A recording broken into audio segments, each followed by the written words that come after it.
I find that they'd walk past me without even acknowledging that you were there.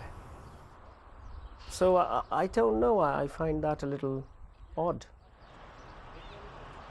It's been striking in the last 10 months or so, the numbers of Asian people who, for the first time, these are people I've known for years and years and years, have expressed resentment to me about how they feel they've been treated when they've moved into white schools or moved into white areas. And these are very westernised people who want English neighbours. But some of their white neighbours feel equally resentful.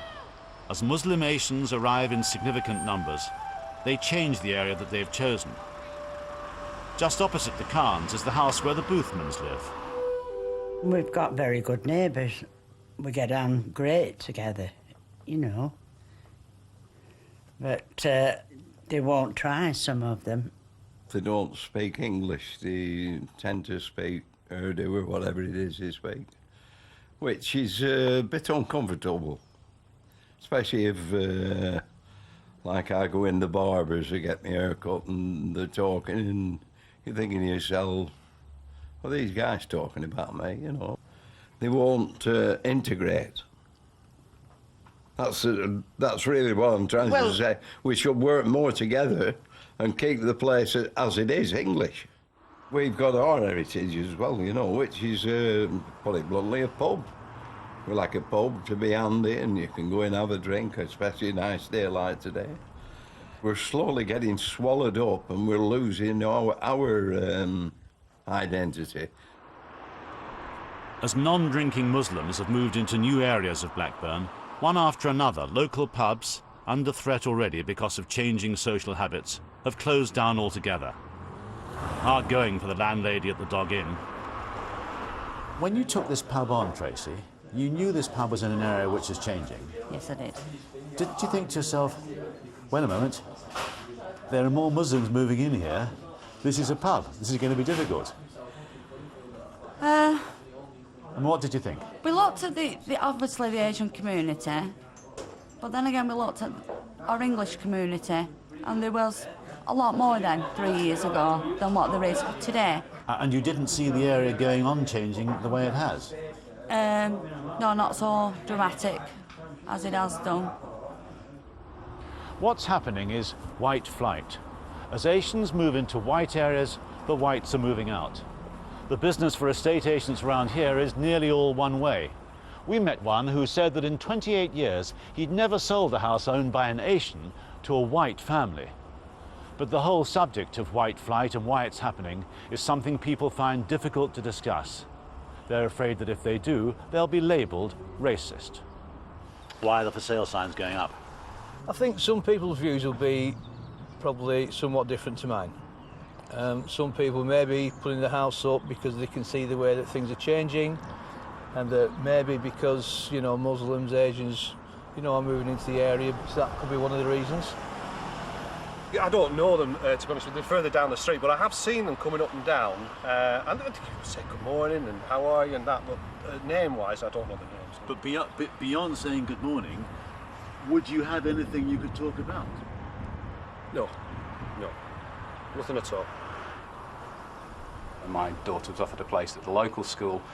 We felt that it was an inappropriate setting for her. She would have been in a class mainly with largely children from Asian backgrounds, for a large number of whom English would be the second language. So you sent her to a school outside Blackburn? Yeah, well, we felt it was more appropriate educational setting for her. And now you're going too? Well, we'd very much like to be nearer them so that they could actually walk to school rather than have to be driven to school each day. The phenomenon of people like you moving out is described as, putting it bluntly, white flight. Mm-hmm. So you're part of a process of white flight? If you want to put it that way. I mean, I've described to you the reasons why we're moving. If you want to put a label on it, then that's up to somebody else. And I think the way it's looking as it's going is that we're getting more and more separate. So you'll end up with Muslim Asian towns, you'll end up with white British towns. A school trip to meet strangers. But these children aren't off on a journey to France or to Germany. They're going to meet each other.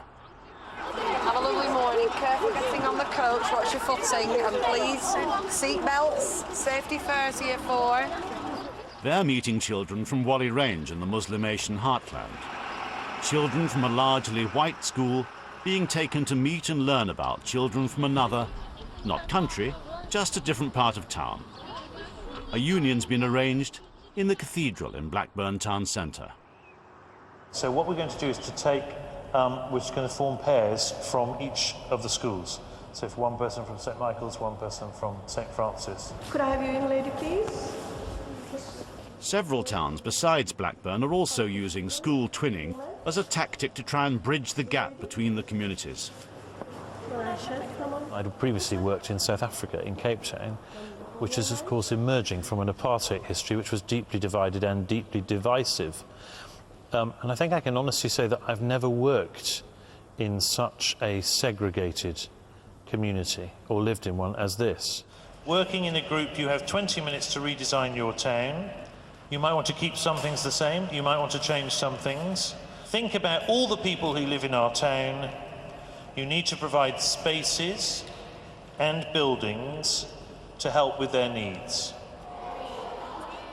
And Blackburn school children started with a blank sheet of paper to try and rebuild the relationship between their communities.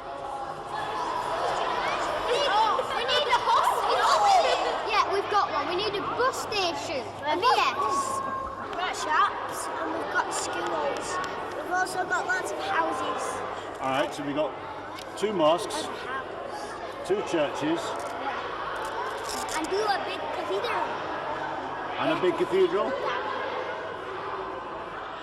Clearly, twinning is only one thing that we can do, but it's an important first step. We've got to encourage people into the belief that having their children educated alongside children from another culture or another religion or another race, however we describe it, is an enhancing thing and not a diminishing thing, which is clearly what some people believe because they've chosen white flight.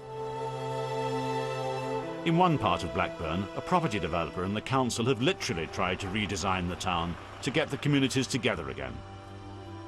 A new estate, modestly titled Inspired, is part of a regeneration project, with townhouses for sale, just a few minutes' walk from the centre. So this is the Close Show home, which is a 4-bedroom, 2.5-storey house. And with this one, we went well over the top with the interior design. We actually went to Istanbul for inspiration, and it's quite traditional. The Turkish style was deliberately chosen to be diplomatic. We felt that people would like it from kind of a multicultural perspective. So you picked the Turkish theme because it would be a bridge between the two communities, between the Muslim Asian and the white communities. Quite deliberately, that's why you picked Turkey. Yeah. Yeah. And you went shopping. Where East meets West. Where East meets West. Yeah. Where East meets West in Blackburn. Yeah. The developers aimed the houses at both communities, but the estate's been built in what's now become a predominantly Asian area. They spent nearly £70,000 advertising the homes locally.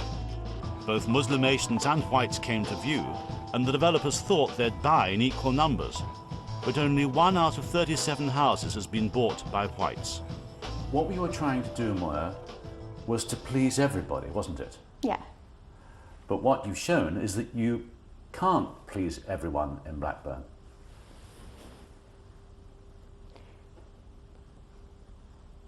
It certainly hasn't brought the people through the door that we anticipated it would. Blackburn's future is bound to be more Muslim Asian still, and the separation between its two communities, the subject many people find so difficult to talk about, isn't just a problem here.